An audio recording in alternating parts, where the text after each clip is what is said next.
오늘 함께 은혜 나누실 우리 하나님 말씀을 같이 보시죠. 하나님 말씀은 요한복음 8장 1절에서 11절의 말씀입니다. 예수는 감람산으로 가시니라.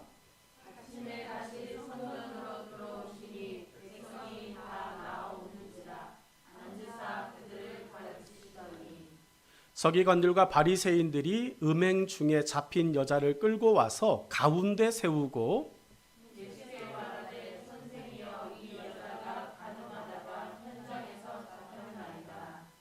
모세는 율법에 이러한 여자를 돌로 치라 명하였거니와 선생은 어떻게 말하겠나이까?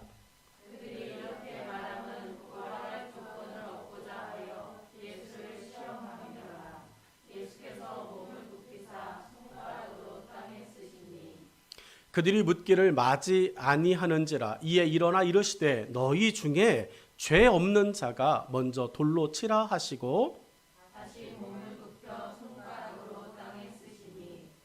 그들이 이 말씀을 듣고 양심의 가책을 느끼어 어른으로 시작하여 젊은 이까지 하나씩 하나씩 나가고 오직 예수와 그 가운데 섰는 여자만 남았더라.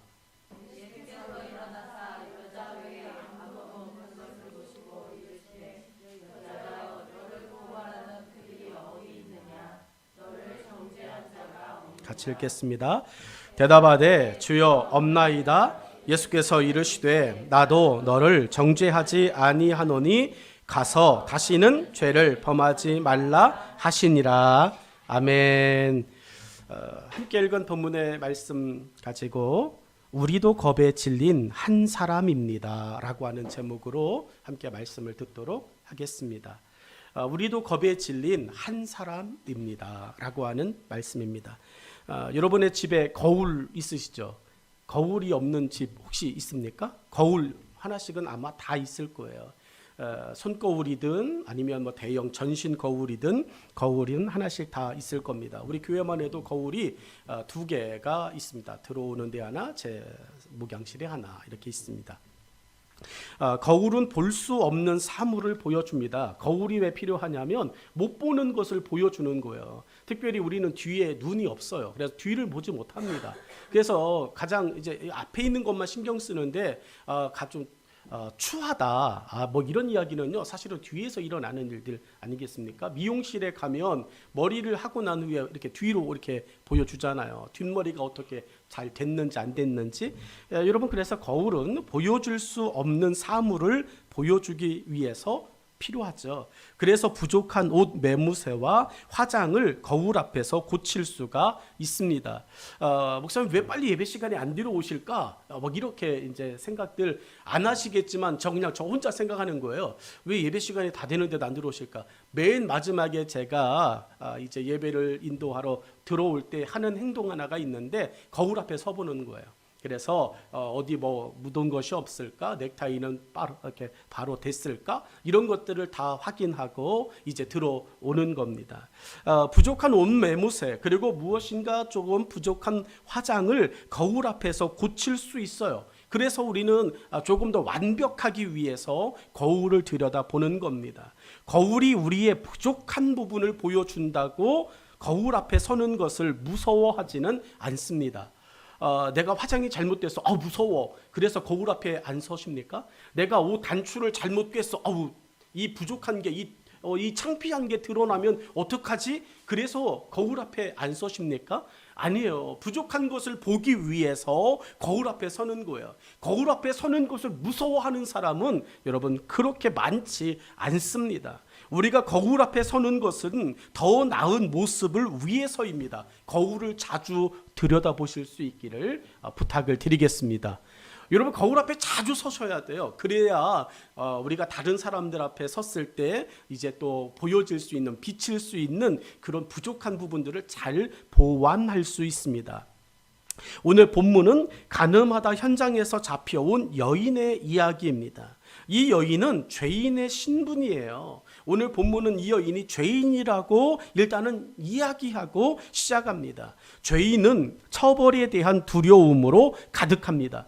아이들이 죄를 지어요. 잘못을 해요. 거짓말을 해요. 아니면 나도 모르는 사이에 뭐 싸우든지 뭐 해요. 그러면 그것을 판단해 줄 어른이 딱 들어오면 여러분 그때부터 그 아이는 정말로 얌전해져요. 그리고 조용해져요. 때로는 말이 많아져요. 왜죠? 자기가 잘못한 것을 덮기 위해서 이렇게 저렇게 시간을 써요. 경찰이 뒤에 따라올 때 한 번도 나는 이렇게 멈칫해 본 적이 없다.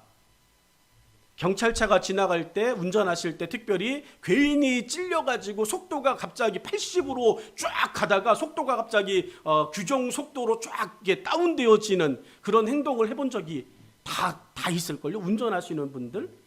왠지 모르게 경찰이라고 하는 그 존재는 내가 잘못한 게 없는데도 괜히 우리를 긴장하게 만드는 사람들이 아닐까. 왜죠? 죄인은 그렇다는 거예요. 어떤 것인지 하여튼 뭐 죄라고 이야기하면 그냥 뭐 다 죄가 되니까. 죄인은 처벌에 대한 두려움으로 살아가요. 여러분, 우리를 성경은 뭐라고 이야기할까요? 예수님 믿기 전에 우리를 성경은 죄인이라고 이야기했어요. 여전히 우리는 예수님을 믿고 있음에도 불구하고 아마 성경이 이야기하는 자범죄 우리는 오늘도 저지르고, 아니 지난 일주일도 우리는 저질렀을 거예요. 우리는 회개합니다. 무슨 죄를 회개할까요? 여러분, 우리가 무슨 것을 고백할까요? 하나님 앞에 우리는 자백해야 된다고 성경은 이야기합니다. 뭘 자백해야 될까요? 지난 일주일 동안 하나님의 자녀이었음에도 불구하고 하나님의 자녀로서 여러분 우리가 목적지를 잃어버린 채 방황하며 살아왔던 것들에 대하여 자백하라고 말하는 거예요. 이실직고 해라. 여러분, 이것은 죄인이기 때문이 아니에요. 여러분, 하나님 앞에서 저와 여러분이 하나님의 백성으로서의 관계를 위해서 이실직고 하는 거예요. 여러분, 오늘 죄인은 두려움 속에 가득합니다. 그리고 은혜와 용서에 대하여 희망이 없음에도 간절히 기대합니다. 죄인에게 긍휼이 가당합니까? 죄인에게 여러분 그런 뭐 긍휼을 베풀고 은혜를 베풀고 여러분 죄인에게 이것이 가당합니까? 아니죠. 죄인에게는요 처벌이 가당한 거예요. 죄인에게는요 야단이 가당한 거고 죄인에게는 형벌이 가당한 거예요. 민수기 23장 19절에도 하나님은요 형벌 받을 자에게 뭐를 행하시죠?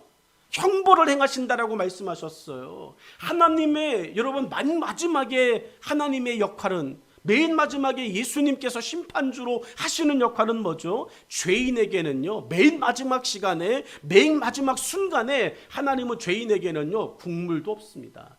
믿을 수 있는 기회를 주시다가 맨 마지막 날 이 땅의 재림주로, 이 땅의 심판주로 여러분 임하실 때는요 남겨진 죄인들에게는 여러분 너희는 국물도 없어? 이렇게 이야기하시는 거예요. 왜 문 밖에 내쫓으실까요? 왜 하나님의 그 나라, 하나님 나라의 문을 닫으시고 여러분 열어주지 않으실까요? 평상시에는 사랑이라고, 평상시에는 은혜라고 그렇게 말씀하시던 우리 예수님께서 맨 마지막 문 닫으신 후에는 아무리 두들겨도 못 들은 척 하시고 끝났어 이렇게 말씀하실까요? 여러분, 죄인에게는요 긍휼이라고 하는 것이 가당하진 않아요. 죄인에게는 처벌만이 가당하죠. 그럼에도 불구하고 죄인은 은혜를 기대합니다. 그럼에도 불구하고 죄인은 용서를 기대합니다. 내가 죄인인 걸 알아요. 그러나 그 죄를 용서해 줄 사람 앞에서, 그러니까 내가 죄인인 거 알아요. 내가 죄인이에요. 그런데 한 번만 용서해 주세요. 여러분, 이렇게 용서에 대하여서 받을 수 없는 것을 뻔히 알면서도 이번 건 안 되겠어, 이번 건 안 되겠지 라고 생각하면서도 죄인은 맨 마지막 순간까지 은혜와 용서에 대하여 희망을 버리지 않습니다. 오늘 이 주일 아침 저와 여러분에게 어떠한 부분에 있어서는 하나님이 절대로 용서하실 수 없는 그런 부분들이 있을 수 있어요. 그럼에도 오늘 예배를 통해서 여러분의 모든, 그리고 우리의 모든 삶에 하나님의 용서가 강물처럼 임하여지기를 주의 이름으로 축복합니다. 여러분, 교만한 적 없으셨습니까? 지난 일주일 우리가 살면서 나도 모르게 사람들을 그렇게 무시하고 사람들을 또 비하하고 나보다 못하다고 여기면서 자기 스스로를 확 높은 사람처럼 행동했던 뭐 그런 적 없습니까? 여러분, 이런 것들 나도 모르는, 뭐 그럴 수 있는 거 아니야? 그렇게 이야기했던 그것도 엄밀히 다뤄가서 성령께서 제대로 감동해 주시면 그게 교만이었어 라고 감동해 주셔요. 그러면 그때 우리는 용서받아야 되잖아요. 하나님의 또 은혜를 받아야 되잖아요. 우리는 기대합니다. 하나님께서 이 아침 이곳에 있는 우리 모든 교회 공동체를 하나님의 사랑과 은혜로 용서해 주시고 다시 품어주실 줄로 믿습니다. 그래서 하박국 3장 2절을 구하는 거예요. 하박국 3장 2절입니다. 같이 읽죠. 시작. 여호와여, 내가 주께 대한 소문을 듣고 놀랐나이다. 여호와여, 주는 주의 일을 이 수년 내에 부응하게 하옵소서. 이 수년 내에 나타내시옵소서. 진노 중에라도 긍휼을 잊지 마옵소서. 아멘. 여러분, 이 3장 2절의 말씀 중에 여러분의 마음을 확 사로잡는 말이 있다면 어디죠? 어디일까요? 저는 저 맨 마지막이에요. 앞에 그건 모르겠습니다. 하나님의 주의 일을 수년 내에 부응하게 하옵소서. 아멘. 우리 교회의 하나님의 그 일이 수년 내에, 근데 수년이 벌써 지나갔어. 이게 수십 년 내에 이렇게 되는 것 같아요. 어찌됐든 하나님은 이루어 주실 줄로 믿습니다. 그런데 왜 그 일이 수년 내에 부응케 하옵소서, 이 수년 내에 나타내시옵소서라고 구함에도 불구하고 수년이 수십 년이 될까요? 어쩌면 수년이 평생이 되어질까요? 여러분, 맨 마지막에 있는 저 말 아니겠습니까? 진노 중이라는 거죠. 하나님은요, 수년이 아니라 하나님은 지금 당장이라도 하나님 역사하실 수 있는 분인 줄로 믿습니다. 하나님이 하시기로 작정하시면 지금 이 시간에도 일어날 줄로 믿습니다. 여러분의 삶에서 기도가 일어나고 예배가 일어나고 하나님을 바라보는 신실한 믿음이 일어날 줄로 믿습니다. 그런데 그게 안 일어나는 이유가 뭘까요? 진노 중이라는 거예요. 그렇게 우리가 있음에도 불구하고 지금 내가 하나님의 진노의 시간 안에 들어가 있는 것은 아닐까요?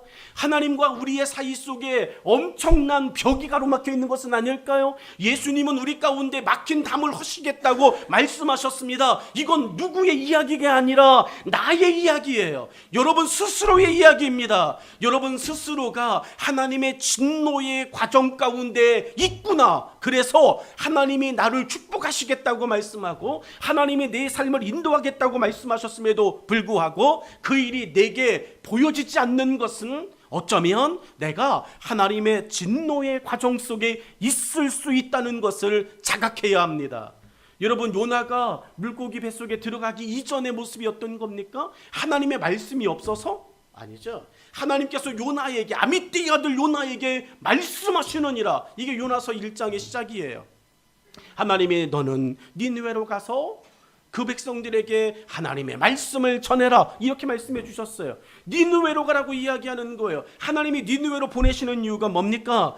그 니느웨 성 사람들 14만 4천 명이라고 하는 그 사람들을 사랑하기 때문에 하나님의 부흥과 하나님의 긍휼과 하나님의 은혜로 그들을 살려내고 싶으신 거예요. 그런데 그 일이 안 돼요. 여러분, 최소한 3일 동안은 안 됐어요. 왜 안 됐을까요? 하나님께서 하시고 싶은 일이 멈추었습니다. 왜요? 요나가 물고기 뱃속에 들어가 있는 시간 동안. 여러분, 진노의 과정 가운데 있는 것입니다. 여러분, 요나가 배 깊은 곳에서 잠들어 있대요. 잠들어 있는 그 요나를 보면서 그 선원, 배 탔던 선원부터 시작해 선장까지 죽을 고비를 넘겨요. 그 죽을 고비를 넘길 때 그 백성들이 이야기하는 것이 뭡니까? 이게 어떻게 일어나는 일이냐라고 이야기해요. 여러분, 그 백성들이, 그 사람들이 같은 배 탔다는 이유 하나 때문에, 여러분, 요나가 그 배 탔다는 이유 하나 때문에 그 배가 어려워진 거예요. 근데 이건 성경에 요나의 이야기만 나옵니까? 여러분, 우리는 난공불락의 성 하나를 알아요. 이스라엘 백성들이 절대로 무너뜨릴 수 없다고 자포자기했던 성 이름을 압니다. 그 성의 이름이 바로 여리고 성이에요. 여리고 성은 누구도 무너뜨릴 수 없다고, 여러분, 어쩌면 바벨탑처럼 굳건히 세워져 있던 성이에요. 근데 그 여리고 성을 하나님의 은혜로 무너뜨렸어요. 그리고 여호수아 7장이 시작합니다. 여호수아 7장이 시작하면서 등장하는 말도 되지 않는 하찮은 성 하나가 등장해요. 그 성이 얼마나 하찮으면 그 성 이름이 어른성이 아니에요. 여러분, 할아버지 성이 아닙니다. 여러분, 장군의 성이 아닙니다. 그 성의 이름이 아이성이에요. 그 성이 여리고성과 비교했을 때 말도 되지 않아 그냥 아이성이라고 이야기해줬어요. 성이 정말 보잘것없고 형편도 없고 이거는 그냥 입김 한 방이면 무너질 것 같은. 근데 그 성이 안 무너져요. 오히려 그 성에서 이스라엘 백성의 출중한 군사 장병들 3,000명이 여러분 몰살을 당합니다. 왜요? 아간이라고 하는 한 사람 때문에. 여러분, 하나님은 가나안 땅으로 그 백성들을 인도하겠다고 말씀하셨어요. 가나안 땅의 주인이 되겠다고 말씀하셨어요. 네가 밟는 모든 땅 너에게 주겠다고 말씀하셨어요. 그런데 그 백성들이 아이성에서 멈춰요. 그리고 여호수아가 하나님 앞에 철저히 무릎 꿇고 회개합니다. 하나님, 어찌 된 일입니까? 여러분, 진노 중에 있을 수도 있다. 그러면 우리는 신중하게 생각해 봐야 돼요. 여러분, 하나님은 죄인을 사랑하시고 죄인을 용서해 주십니다. 하나님 앞에 진실하게 죄를 고백하고 하나님의 은혜를 구하면 하나님은 우리의 모든 죄를 사하시고 우리를 모든 불의에서 깨끗하게 하시겠다고 약속해 주셨습니다. 그러므로 오늘 하바국 3장 2절에 있는 진노 중에라도 긍휼을 잊지 마옵소서. 여러분, 우리가 잘못한 것이 있을 때마다 이 말씀을 붙잡고 하나님, 맞아요, 내가 죄인이에요, 내가 잘못했어요, 내가 교만했어요, 내가 함부로 말했어요, 내가 업신여겼어요, 내가 하나님보다 세상을 좀 더 사랑했어요, 욕심이 과했네요. 그럴 때 여러분, 맨 마지막에 그럼에도 불구하고 하나님, 진노 중에라도 긍휼을 잊지 마옵소서. 하나님의 은혜를, 하나님의 긍휼을 경험할 수 있는 여러분 되기를 주의 이름으로 축원합니다. 여러분, 예수님은 진노를 행하셔야 할 그곳에서, 오늘 본문 그곳에서 무엇을 행하고 계십니까? 여러분, 말씀이신 예수님이잖아요. 요한복음 1장에서 뭐라고요? 태초에 말씀이 계시니라 라고 말씀하셨잖아요. 여러분, 말씀이 율법이 아닙니다. 말씀이에요. 하나님께서 우리 가운데 계셨어요. 그러면 율법보다 앞서시는 예수님께서 그 죄의 현장에서, 그 범죄의 자리에서 뭐 하셔야 됩니까? 여러분, 심판하셔야 되는 거죠. 죄인에 대하여 응징을 가하셔야 되는 겁니다. 그리고 예수님이 이런 모습, 우리에게 어떤 위로와 은혜 그리고 믿음의 삶을 주실까, 이 아침 함께 나누시며 저와 여러분의 이 죄인 되어진 연약함을 하나님의 은혜로 정말로 극복하고 하나님의 새로운 힘과 은혜를 경험한 정말 하나님의 자녀로 다시 일주일을 살아낼 수 있기를 주의 이름으로 축복합니다. 첫 번째, 저는 말씀을 묵상하면서 이 말씀이 계속 머릿속에 돌았어요. 3절과 4절에 있는 말씀입니다. 여인은 왜 간음이라는 죄를 짓게 되었을까? 이 질문이 계속 말씀을 묵상하면서 제게 들어왔어요. 여인은 왜 간음이라고 하는 죄를 짓게 되었을까? 설명이 없어요. 여러분, 이 설명이 없어요. 근데 우리는 일단은 이 이야기를 들으면서 나쁜 사람 이렇게 되어졌어요. 이 사람은 그냥 나쁜 사람이에요. 그 성경은 나쁜 사람이에요. 성경도 나쁜 것이라고 이야기합니다. 그런데 여러분, 이 이야기를 들으면서 한 번 정도는 우리가 왜 간음이라고 하는 죄를 짓게 되었을까는 생각해 봐야 되겠다라는 거예요. 여러분, 유다라고 하는 사람을 아십니까? 가론 유다 말고 유다. 여러분, 유다의 며느리가 누구죠? 다말 들어보셨나요? 여러분, 유다에게 자녀가 있었어요. 근데 자녀가 다 죽었어요. 여러분, 유대인의 이스라엘의 관습상 큰아들이 죽으면 큰아들의 그 부인은 누구에게 아내로 줘야 돼요? 둘째에게. 왜요? 그 형제의 대를 잇기 위해서. 근데 둘째에게 줬는데 여러분, 어떻게 되어졌어요? 둘째가 죽었어요? 둘째가 죽었나요? 둘째는 죽지 않았어요. 여러분, 형수에게 자신의 행동을 다 하지 않았어요. 자신의 책무를 다 하지 않았어요. 여러분, 그래서 이 다말이 아이가 없어요. 그 셋째가 있어요. 여러분, 어떻게 됐습니까? 여러분, 언제 커? 뭐 이렇게 되어졌어요. 그리고 시댁에 가 있으라고 이야기를 했어요. 유다가. 다말이 시댁이 아니 친정에 가서 있습니다. 근데 시아버지가 이제나 저제나 이야기가 없어요. 그래가지고 이 다말이 한 행동이 뭡니까? 여러분, 그 당시에 창녀의 옷을 입고 여러분, 시아버지 유다와 함께 하룻밤을 보냈어요. 그리고 아이가 생겼어요. 여러분 그때 간음한 여인이라고 시아버지에게 소리가 들어갔어요. 돌로 쳐 죽여야 된다고 이야기했습니다. 여러분 다말은 왜 간음이라고 하는 것을 행하게 되었을까요? 무조건 나쁜 사람? 이렇게 볼 게 아니라 이 여자가 왜 간음이라고 하는 것을 행하였을까? 그 당시에 유대인의 관습법이 예수님 당시에도 여전히 존재하고 있었다면 어쩌면 이 여인은 예수님의 족보에 나왔던 그 여인처럼 있을 수도 있지 않겠습니까? 저는 말씀을 묵상하면서 단순히 그냥 계속 지금까지 우리가 봐왔던 것처럼 이 여자 나빠 라고 이야기하는 게 아니라 한 번 정도는 왜 그랬을까 라고 하는 생각을 좀 해보고 싶은 거예요. 여러분이 잘못했어요. 아니 내가 무슨 잘못을 했어요. 그때 여러분 우리는 그것은 나빠, 그것은 잘못이야 라고 하는 것에 너무 익숙했어요. 왜냐하면 그게 보여진 행동이 잘못한 거니까. 그런데 왜 그렇게 했어? 라고 하는 물음 한마디는 여러분 그가 그렇게 행동할 수밖에 없었던 그 전후 사정을 다 듣지 않겠습니까? 장발장이 왜 성당에 빵을 훔쳤을까요? 왜 은촛대 은잔을 다 훔쳐갔을까요? 굶었다니까요. 몇 날 며칠 먹을 게 없어서 굶주려 있었다니까요. 그러다가 금촛대, 은촛대, 은그릇, 금그릇 보니까 저거 하나만 있어도 내가 굶어 죽진 않겠구나 생각이 든 거예요. 여러분 굶지 않았으면 그거 가져갔겠냐고요. 그 이야기 오늘 함께 좀 생각해 보려고 하는 것입니다.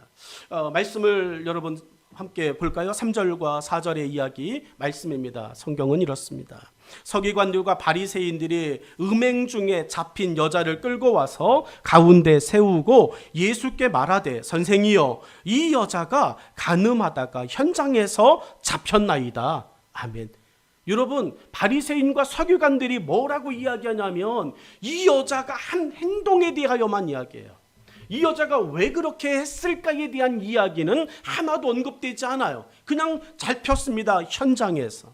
본문은 간음하다가 현장에서 붙잡혀온 한 여인의 처벌을 예수님께 구하는 장면이 등장하고 있어요.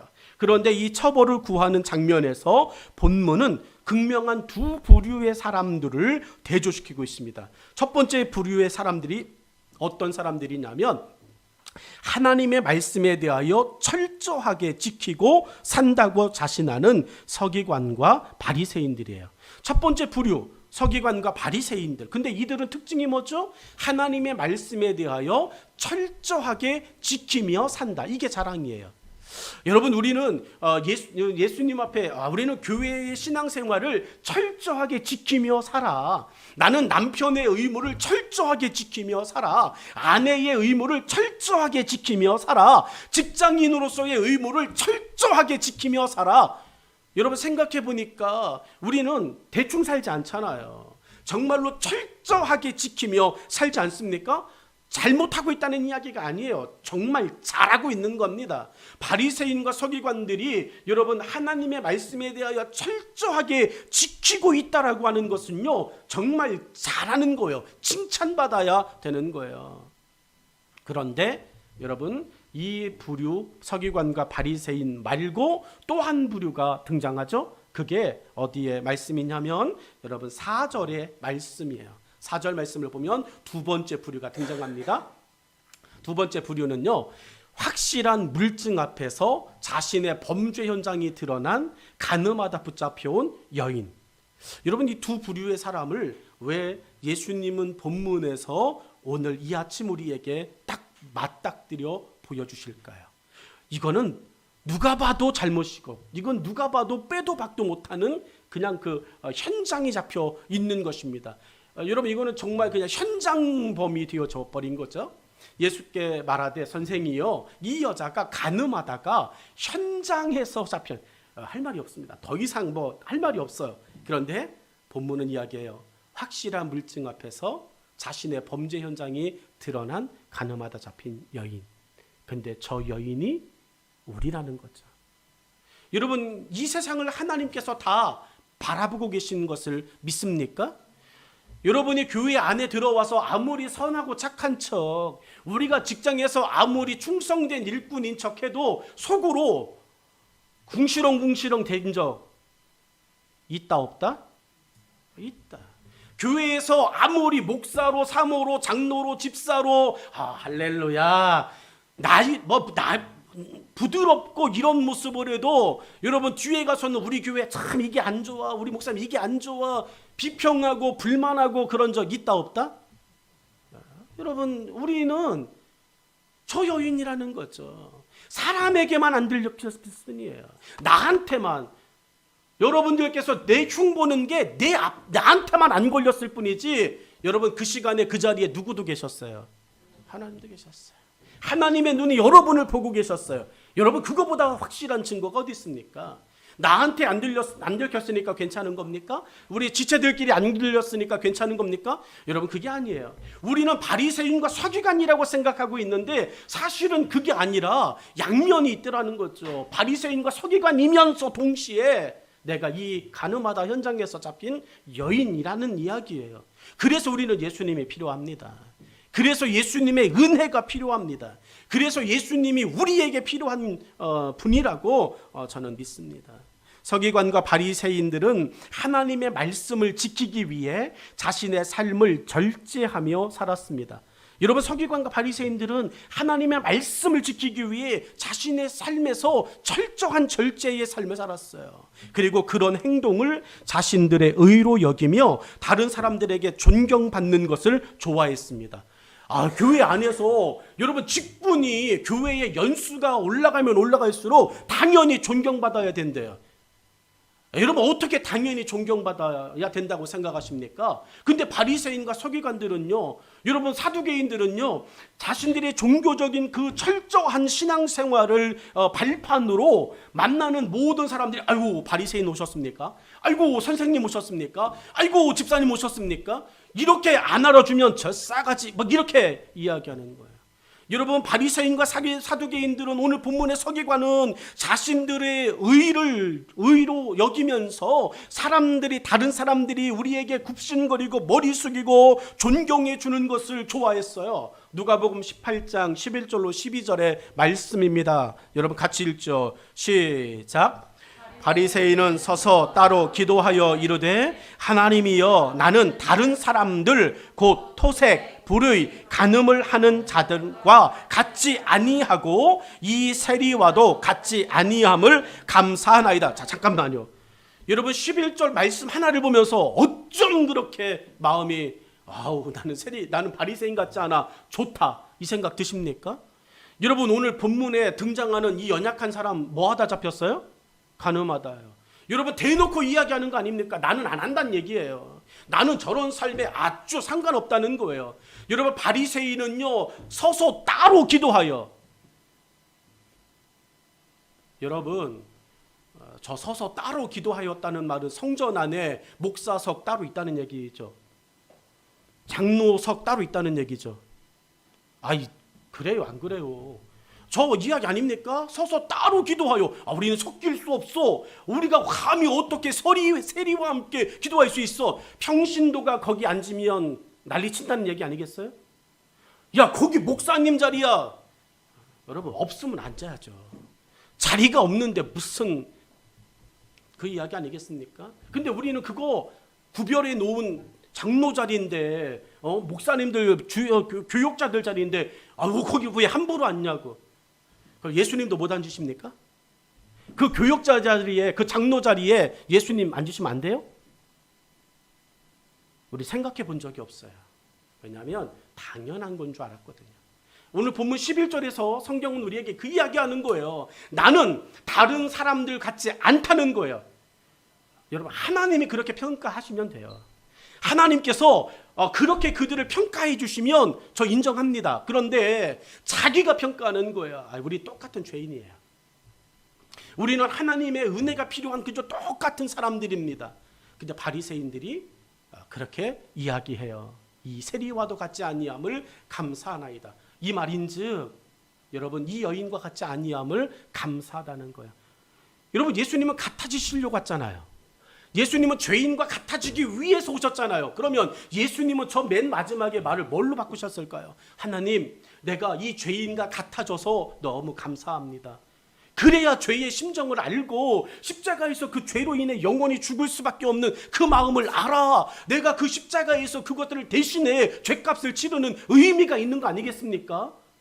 여러분, 우리는 같아짐을 감사할 수 있기를, 같지 아니함을 감사하는 게 아니라 같아짐을 감사할 수 있기를 주의 이름으로 축원합니다. 그러니까 성경은요, 즐거워하는 자들과 함께 뭐하고? 우는 자들과 함께 뭐하라고요? 울라고요. 뭐라는 이야기예요? 같아지지 말란 얘기입니까? 같아지라는 이야기예요. 12절의 말씀은 이렇게 계속 이어갑니다. 나는 일해에 2번씩 금식하고 또 소득의 11조를 드리나이다 라고 이야기해요. 이 바리새인의 기도예요. 여러분, 자신이 하나님의 말씀 속에 철저히 절제하며 하나님의 말씀 속에서 나는 완벽해 라고 하는 그런 마음으로 삶을 살아가요. 이들의 이런 행동은 행함으로 보여지는 것 같았습니다. 행함이 없는 믿음은 죽은 믿음이라는 말에서 바리새인과 서기관들은 자신 있게 자신들의 삶을 자랑할 수 있다고 생각했습니다. 행함이 없는 믿음은 죽은 거래요. 여러분의 삶에 여러분 일단 믿음의 삶, 신앙의 삶에 행함이 없다면 여러분 우리는 죽은 믿음을 지금 아니면 죽어가는 믿음을 지금 걸어갈 수 있구나라고 하는 것을 생각하셔야 돼요. 그래서 행동하기 위해서 기도하는 거, 예배드리는 거, 성경 읽는 거, 찬송하는 거, 섬기는 거, 헌금하는 거, 전도하는 거, 믿음의 삶을 살아내는 거, 이런 것들에 대하여 여러분 용기 내셔서 하나라도 더 행동하시는 자리로 움직여 오실 수 있기를 주의 이름으로 축원합니다. 여러분, 행동하지 않는다 이 말은 뭐죠? 게으르다는 이야기죠. 게으른 자가 행동하지 않는 거예요. 성경은 이야기합니다. 게으른 자는 빈궁하게 되어져요. 영적인 빈궁함이 찾아오는 거죠. 게으르면 영적으로 빈궁해질 수밖에 없습니다. 게으른 자는 개미에게 가서 배우래요. 왜 그렇게 개미를 지칭했을까 보니까요, 개미는 협동심도 좋아요. 개미는요 엄청나게 부지런합니다. 여러분, 부지런해야 살아남는 거예요. 본문 속에서 그들은 우리는 행동하는 신앙이다, 우리는 행동하고 있어, 하나님의 말씀을 읽는 것을 뛰어넘어 하나님의 말씀을 내가 지키고 있어 라고 생각합니다. 야고보서 2장 17절 말씀은 그들의 이런 생각을 더 확인시켜 주는 것 같아요. 이와 같이 행함이 없는 믿음은 그 자체가 죽은 것입니다. 그러니 바리새인들 앞에 서면 우리가 왠지 기가 죽는 거예요. 나보다 기도 조금 더 하고 나보다 예배 한 번 더 드리는 사람들 앞에서만큼은 당신은 예배 몇 번 드리셔? 이렇게 말하면 일주일에 정말로 주일 예배 한 번밖에 드릴 수 없는 여건이 안 돼요. 그냥 주일 예배 한 번에 정말 목숨 걸었어요. 주일 예배 한 번만큼은 내가 무슨 일이 있어도 준비되어진 마음으로 철저하게 정말로 찢겨진 마음으로 하나님의 말씀 속에 이 말씀 듣고 내가 일주일의 삶을 이 말씀 붙잡고 살겠다라고 결정하고 나와 예배 드리는데, 여러분 그런 마음 없이 일주일에 예배 6번 드려요. 새벽 예배, 수요일, 금요일, 주일, 구역 예배, 모든 온갖 예배는 다 드리는데 나는 예배에 그런 마음 한 번도 가지고 가본 적이 없어. 자, 여러분, 그런데 그렇게 예배 드린다는 사람 앞에 서면 일주일에 주일 예배 한 번 정말 목숨 걸고 드리는 그 한 사람은 왠지 모르게 할 말이 없어져요. 왠지 모르게 부족한 것 같이 느껴집니다. 여러분, 행함이 없는 그 믿음은 그 자체가 죽은 것이라고 성경은 이야기해요. 바리새인, 서기관, 사두개인들 그들이 그렇게 행동합니다. 그러니까 그들은 그렇게 행동하는 걸로 무기 삼아서 이야기하는 거예요. 여러분, 하나님은 우리의 행동, 우리의 겉모습 중요하지 않아요. 하나님은 우리의 중심을 보시는 줄로 믿습니다. 여러분의 예배 한 번의 중심이 살아있으면 돼요.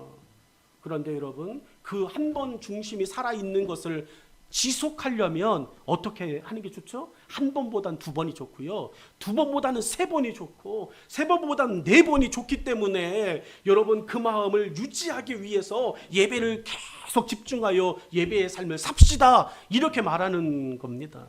예수님도 따르는 무리들에게 행함이 없는 믿음을 나무라셨어요. 제자들에게 이렇게 말씀하셨어요.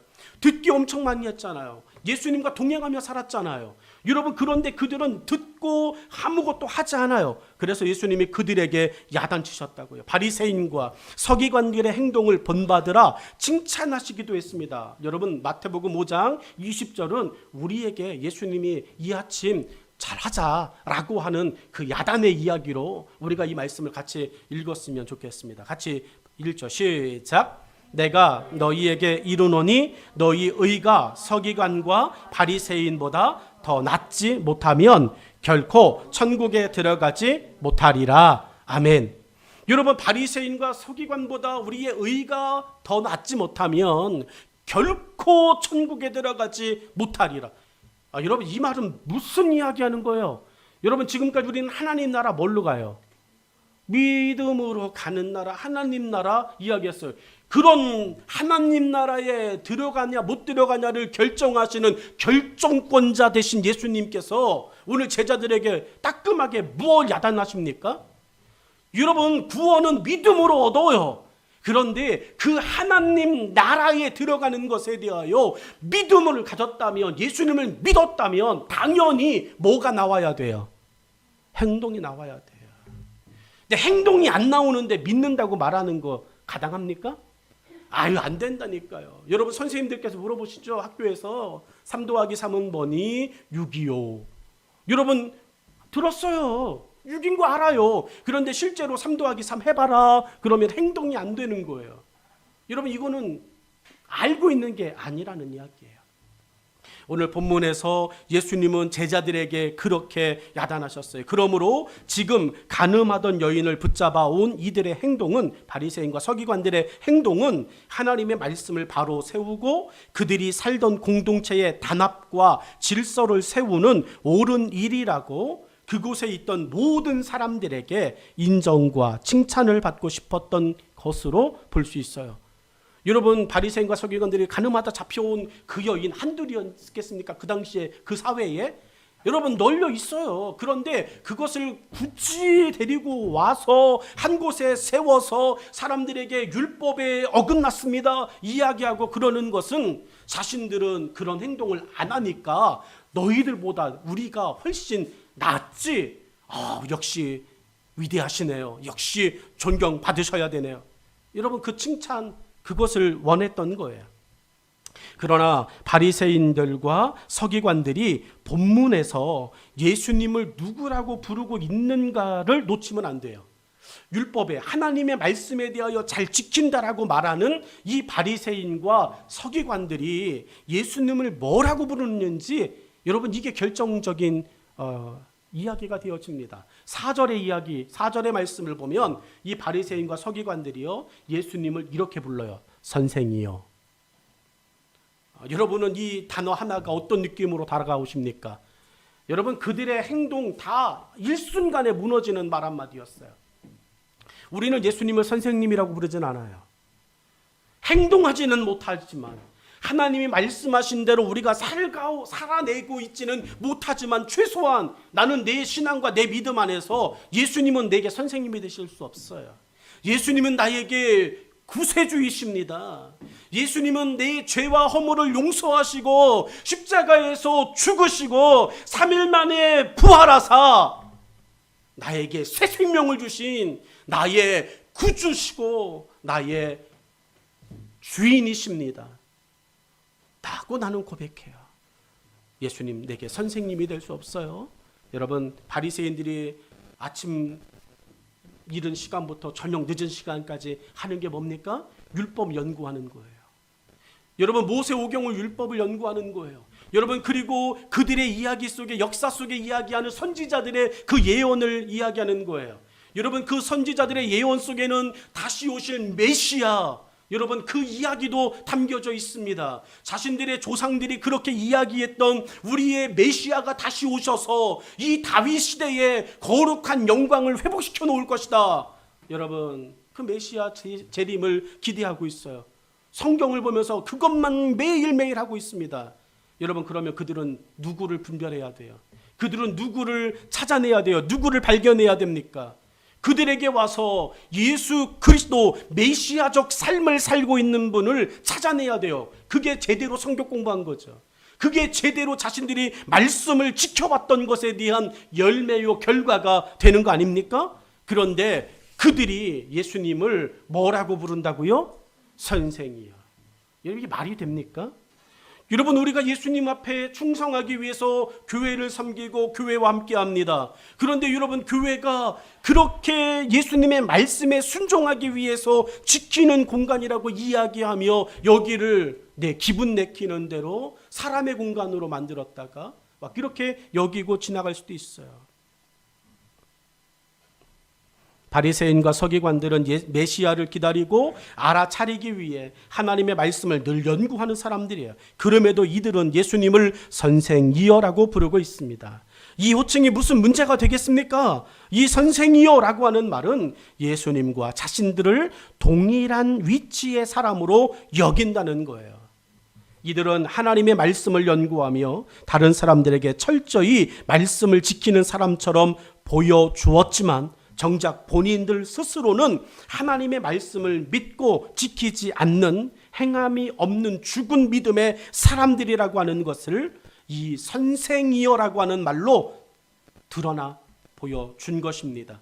예수님은 이런 바리새인과 서기관들의 행동을 야단치셨어요. 마태복음 23장 13절 말씀은 이렇습니다. 화 있을진저 외식하는 서기관들과 바리새인들이여, 너희는 천국 문을 사람들 앞에서 닫고 너희도 들어가지 않고 들어가려 하는 자도 들어가지 못하게 하는도다라고 말씀하셨어요. 하나님 나라와 전혀 상관없는 행동만 하고 있었다라고 하는 거예요. 예수님이 오셨습니다. 율법을 연구합니다. 말씀을 연구합니다. 저분이다 발견했다면 그때부터 바리새인과 서기관과 사두개인들이 해야 할 일이 뭡니까? 율법사가 해야 될 행동이 뭡니까? 야, 예수님이 나타나셨어. 우리의 메시아가 오셨어. 그때부터 사람들 손 끌고요. 어디로 가야 돼요? 예수님 계신 곳으로 무조건 가야 되는 거예요. 그런데 그들이 하지 않아요. 못 들어가게 하는 겁니다. 예수님 앞에 서는 것 자체가 잘못이라고, 저 사람은 이단이라고 이야기하며 못 가게 하는 거예요. 마태복음 23장 27절은 이렇게 또 이야기합니다. 화 있을진저 외식하는 서기관과 바리새인들이여, 회칠한 무덤 같으니 겉으로는 아름답게 보이나 그 안에는 죽은 사람의 뼈와 모든 더러운 것이 가득하도다 라고 말씀해요. 여러분, 예수님의 무덤의 특징이 뭡니까? 예수님의 무덤에는요, 죽은 뼈가 없어요. 예수님 부활하셨기 때문에. 여러분, 그런데 이 바리새인들에 대해 예수님이 말씀하시는 것이 뭡니까? 그들은 죽은 사람의 뼈가 가득하다는 이야기예요. 오늘 우리들의 신앙과 삶에서 다시 한번 우리도 겁에 질려 떨고 있는, 겁에 질려 있는 한 사람이라고 하는 것을 잊지 마셨으면 좋겠습니다. 여러분, 왜 그 여인은 간음하게 되었을까요? 우리는 단지 그 여인이 잘못했어요, 죄인이에요 라고 하는 것만 생각합니다. 왜 그랬을까요? 여러분, 왜 여러분이 하나님의 말씀에 온전히 순종하지 못할까요? 여러분, 우리는 그렇게 이해해달라고 말해요. 내가 목사님 그거를 못하는 이유는요, 못하는 건 잘못이잖아요. 못하면 안 되는 거잖아요. 그런데 우리가 그거에 대하여 잘못했다고 안 된다고 이야기하는 것, 그거를 너무 냉혹하게 이야기하십니다. 내가 못하는 데는 그만한 이유가 있어요. 우리 이유 이야기하잖아요. 그러면 이 여인이 불쌍해 보여야 되는 거 아닙니까? 이 여인이 왠지 모르게 나와 같은 모습으로 다가와야 되는 거 아닙니까? 그렇게 연약한 모습으로 말씀을 다 지키고 있습니다라고 이 뻣뻣한 모습으로 하나님 앞에, 예수님 앞에 나가면 하나님의 은혜가 들어오겠습니까? 내 의가 있는데, 내 행동이 있는데. 그런데 죄인들은 하나님 앞에서 고개 들 수 없어요. 그저 하나님의 은혜가 필요한 사람입니다 라고 낮아질 수밖에 없어요. 오늘 하나님께서 찾으시는 사람이 누굽니까? 상한 심령이라고 성경은 말해요. 하나님께서 원하시는 사람이 누구라고 이야기하십니까? 상한 영혼이라고 이야기하셨어요. 오늘 이 자리에서 왜 여인은 간음이라고 하는 죄를 짓게 되었을까라고 하는 접근 없이 눈에 보인 여인의 행동만 따지게 된다면 우리 돌 던질 거예요. 아니, 여러분 스스로에게 돌 던져야 될 겁니다. 그러나 예수님은요, 왜 이런 행동을 했을까라고 하는 접근을 하면 예수님께서 다음에 보여주는 그 행동을 우리는 그렇구나 이해할 수 있을 거예요. 오늘 여러분의 지난 일주일의 삶에 여러분 많은 허물이 있을 겁니다. 아니, 우리 모두가 허물에 채 있을 겁니다. 그 허물 속에 찾아오신 예수님이 우리에게 이렇게 말씀하실 겁니다. 왜 그랬어? 그리고 그 이유를 들으시고 힘이 부족했구나, 힘을 더하여 주실 겁니다. 물질이 부족했구나, 물질을 더해 주실 겁니다. 성령의 감동이 부족했구나, 성령의 감동을 더해 주실 겁니다. 여러분, 이번 일주일을 살아내실 때 오늘 3절과 4절의 말씀을 기억하십시오. 여인은 왜 간음의 죄를 짓게 되었을까? 나는 왜 이번 일주일 기도하는 게 어려웠을까? 나는 왜 이번 일주일 성경 보는 게 어려웠을까? 답이 나올 거예요. 부족했기 때문에. 그러면 그 부족을 붙잡고 주님, 넉넉하게 해주십시오, 부족하지 않게 해주십시오라고 하나님의 은혜를 구하는 저와 여러분의 삶 되기를 주의 이름으로 축복합니다. 기도하겠습니다.